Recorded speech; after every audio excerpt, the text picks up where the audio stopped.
ここは昔使っていた空港跡地です。2012年12月までこの旧空港が使用されていました。今は滑走路やターミナルは開放されて自由に使える道路に生まれ変わりました。フーコック最終日はツアーを申し込みましたよ。ベトナムフーコック在住の日本人の方に案内をしていただける島内観光ツアーです。インバスのバスストップがありました。まずは胡椒畑。こちらの胡椒畑は他のアクティビティや個人での訪問ができません。ツアーガイドのお知り合いの方のご好意で見学させていただいております。ベトナムって実は胡椒の生産量が世界一なんですよ。胡椒なんて地味。そんなこと言わずに社会科見学と思って見てみてください。わあ、綺麗な畑。胡椒ってつる性植物なんですよ。地中につるを巻きつけて7、8年くらいでやっと収穫できます。胡椒は挿し木によって増殖栽培します。ここの胡椒は量販店には卸さないポリシーをお持ちのおばちゃんこだわりの胡椒畑です。小さな白い花をつけて緑色の実がなります。ぷっくりした実がなったらすべて手作業で選別収穫します。畑はお金になるまで時間がかかるので最近では撤退する方が多いのだとか。このツヤツヤの実を食べてみましょう。胡椒の味だ。ちょっと青臭かったけどピリッと辛みを感じるのですがずっと引いていく辛さでした。見た目は緑色だけど皮を取ると白い。緑色のうちに収穫して乾燥させたものが黒胡椒。実が熟して赤くなってから収穫し堆肥を取ったものがホワイトペッパー。今では馴染みのあるスパイスですが17世紀頃までは非常に高価で貴重な食材だったんですよ。ピンクペッパーと呼ばれるものは実は胡椒科でなく漆科という別物。ここでまたプロによって選別された緑色の胡椒の実をいただくことに。さっき食べたのと全然違う。辛くて口の中がホッと。選別の仕方を実際に見せていただけました。なんと地道。さすがプロは手さばきが早いです。最後はおばちゃん肝入りの選ばれた胡椒たちを購入して立ち去ります。おばちゃんが選別した胡椒は粒が大きくて均一ですね。さすがっす。次は蜂蜜農園の見学です。ここは個人でも行けそうか。2万匹の蜂と1匹の女王蜂がいる巣箱です。ほう、うじゃうじゃいますね。生蜂蜜は加熱処理を加えていないので高い栄養価を保っています。45度前後で酵素は壊れてしまうので生で食べれて嬉しいです。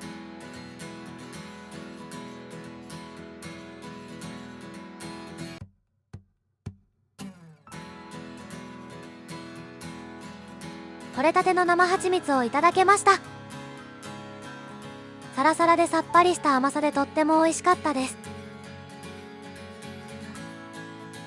他の蜂蜜も試食させてもらいました。蜂蜜の他にスーパーフードのビーポーレンも購入可能。ビーポーレンってご存知でしょうか。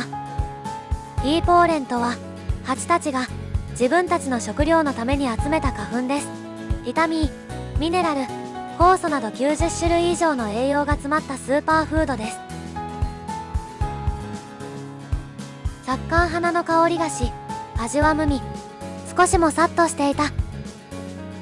とっても栄養豊富なのでヨーグルトやお茶に入れて取るといいよとお店の方がおっしゃっていました。ここで購入すると激安でした。続いてベトナムの魚礁であるヌックマムの見学です。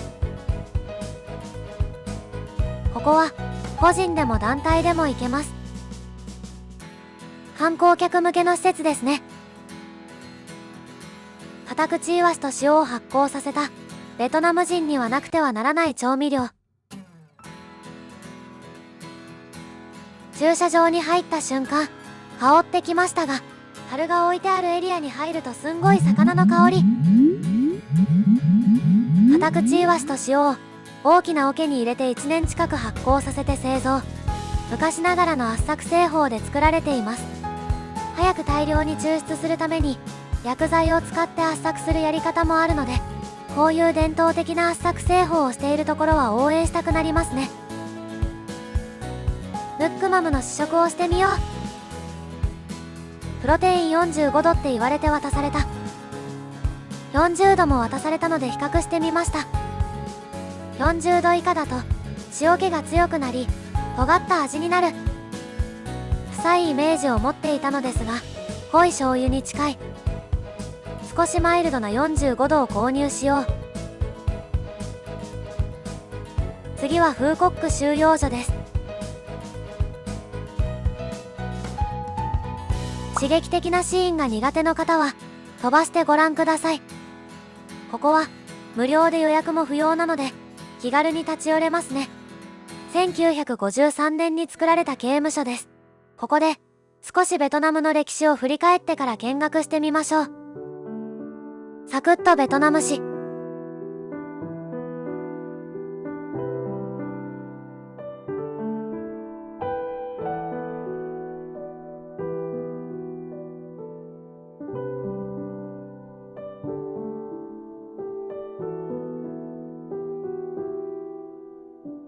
フランスにもアメリカにも勝利したベトナムはすごいですね。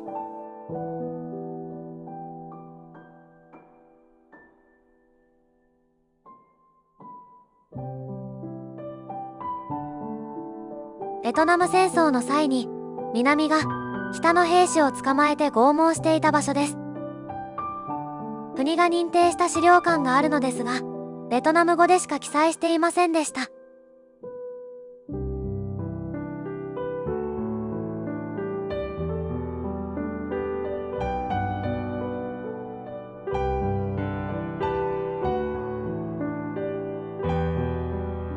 ベトナム人にとってこの場所は辛くて悲しい歴史として胸に刻んでいるため、中に立ち入る人が少ないそうです。というか入りたがらないらしい。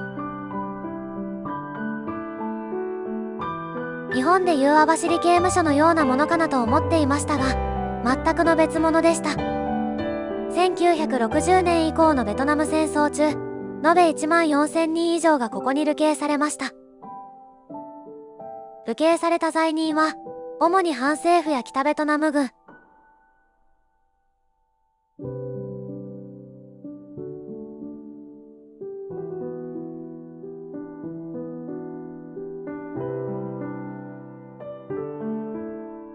炎天下の中コンテナに入れられて蒸し暑さと暗さと狭さで苦しめられます。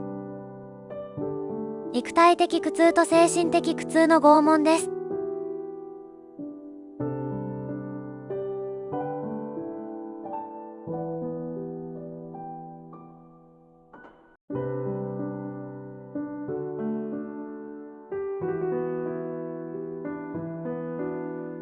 埋葬された遺骨からは頭蓋骨や膝から多数の釘が出てきたそうです。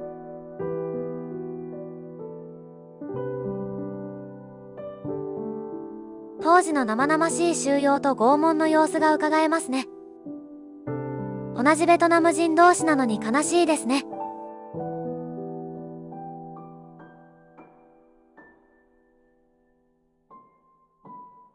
冷戦時のソビエト連邦とアメリカの代理戦争とも言われていますね。5年間で4000人が亡くなったそうです。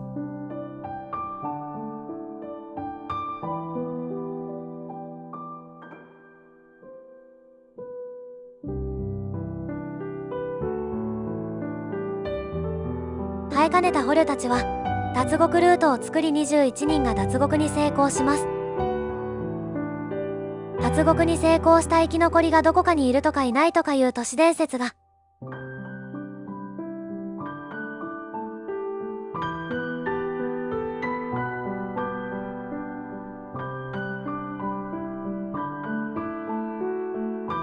話は変わりますが、蚊が多かったので、蚊に刺されやすい人は虫パッチを持っていきましょう。フーコック犬、尻尾を振って可愛いですね。フーコック犬の証である背中の黒い線が見えます。ちょうどお昼の時間帯になったので、ランチを食べに行きましょう。JW マリオットがあるエリアのビーチです。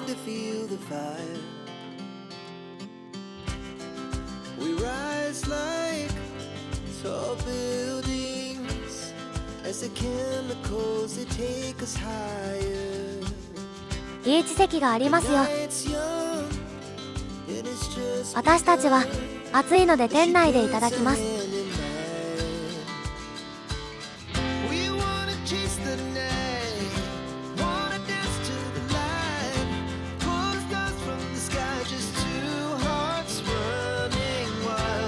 料理が来るまで店内を見てみましょう。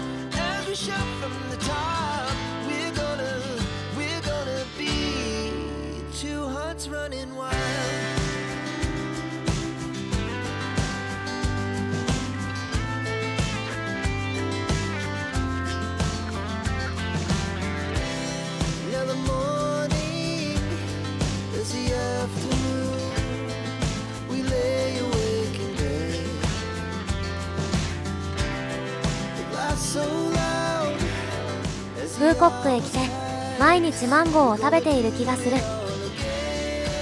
毎回美味しい。このサラダとっても美味しい。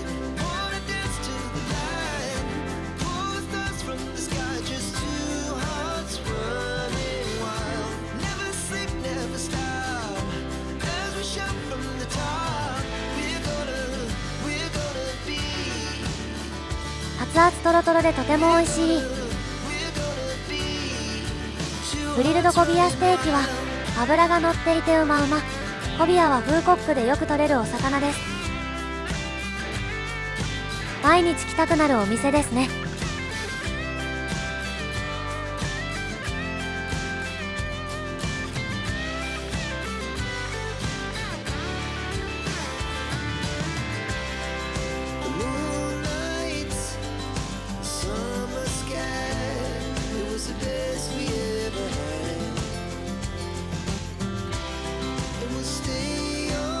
海の透明度がすごい。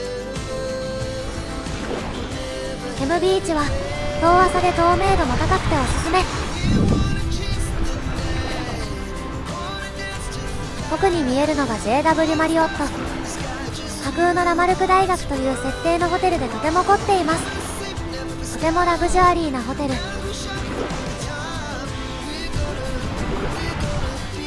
ャワーも完備。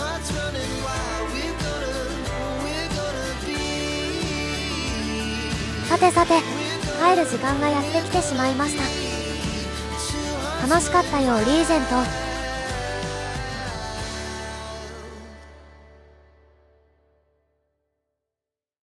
空港へ行く前にフーコック最後のマッサージ。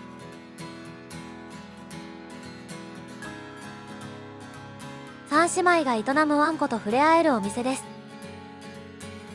めちゃくちゃ人懐っこいワンコです。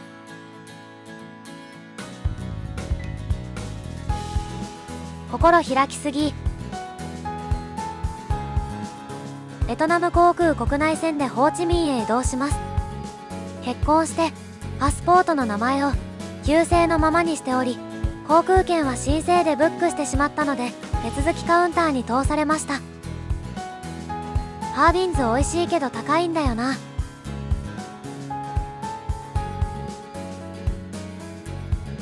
検疫を通過すると夫がフォーを食べたいというので適当に入店。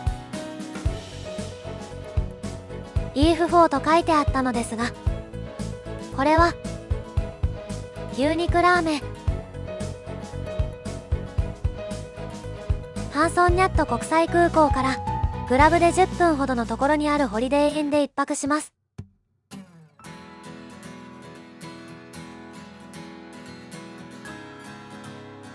空港までの送迎バスも出ていますよ。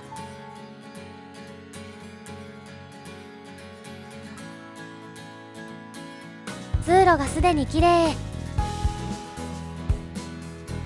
56平米のスイートのお部屋にアップグレード。とっても綺麗で広いですね。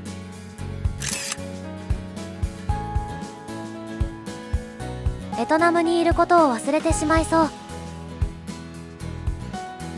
タイやベトナムでよくある湿り気がない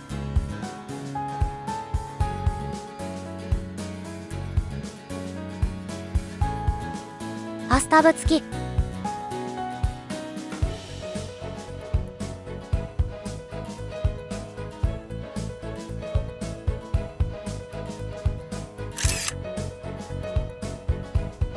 シャワールームに小窓が。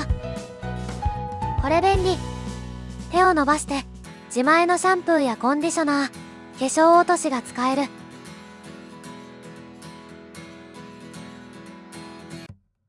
ホリデーインでウェルカムスイーツをいただけるのですか。このお部屋いいですね。お部屋の位置はここ。お腹が減ったのですが、外に食べに行く体力がなくなってきたので、ルームサービスを取りました。ロブスターフォーが約2000円ほどだったので注文。エビの出汁が濃厚に効いていて予想外の美味しさ。見た目のインパクトもすごい。エビの出汁がすんごい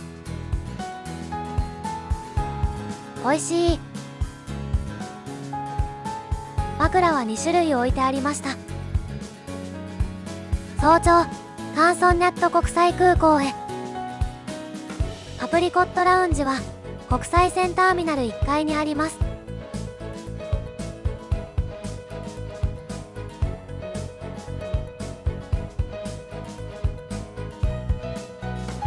フォーを含めたホットミールあり、フルーツあり。またしてもフォー。小腹を満たすには十分でないでしょうか。シャワーもありますが、トイレの中に併設されていました。ホーチミンから北京へ移動します。ビジネスですが、4時間半ほどなので、こんな感じの座席です。朝だったので、機内食は朝食です。私は、中国の機内食にお粥があれば大体お粥。中華圏のお粥は、大体間違いない美味しさ。バーサイ。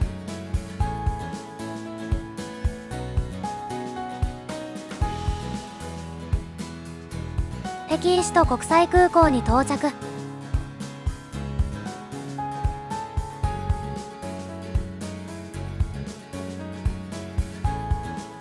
いかにも中国って感じですね。近くを通ると絨毯からかぐわしい香りが。匂ってきたけど子供たちは楽しそう。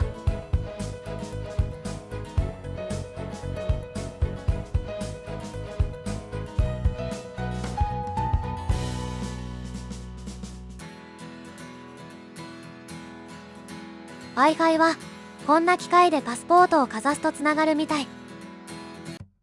ここに人だかりが。無料で水が飲めるエリアのようです。では、今からラウンジへ向かいます。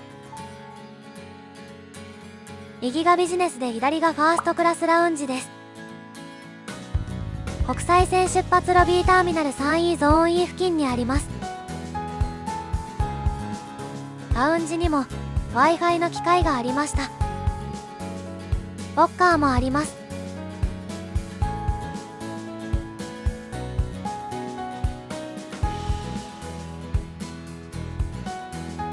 中国茶。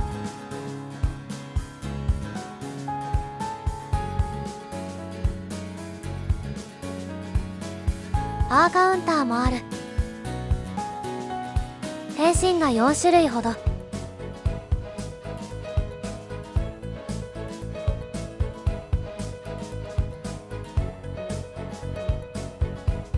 オーダー式の麺類もありました。どれを食べるか悩むところです。サンドイッチやフルーツはちゃんと冷蔵庫に入っています。ドリンクめっちゃ豊富でしたよ。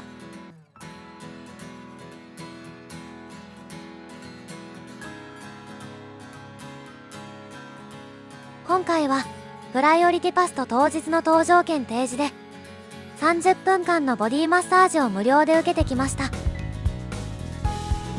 施術が終わるともう1回できると言ってきましたが、シェイシェイと言って去る。エアチャイナで北京から羽田空港へ向かいます。3時間ちょいと短時間です。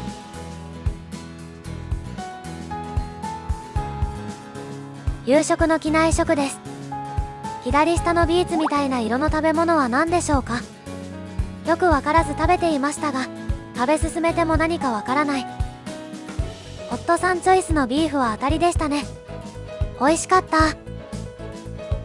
羽田空港近くのホテルで1泊。お味噌汁が体にしみる。関空へ移動します。久しぶりにスターフライヤーに乗りました。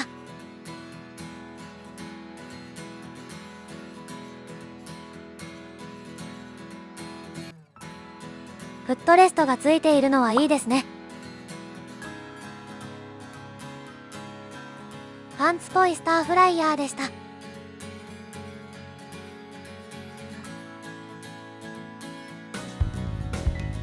関空に到着しました。